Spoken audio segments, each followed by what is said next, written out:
Amor, mas você viu como ter os móveis e o piso e a pintura já dá outra casa? Eu falar pra eles, Fernando, que com o móvel dá outra casa. Eu preferi esse aqui porque o carro não móvel, né?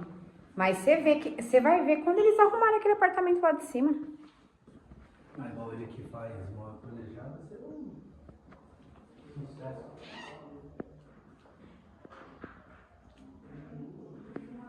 Gravou o rosto, está vendo? Igualzinha do outro? É que o Carlos tá falando que esse é maior. Oi?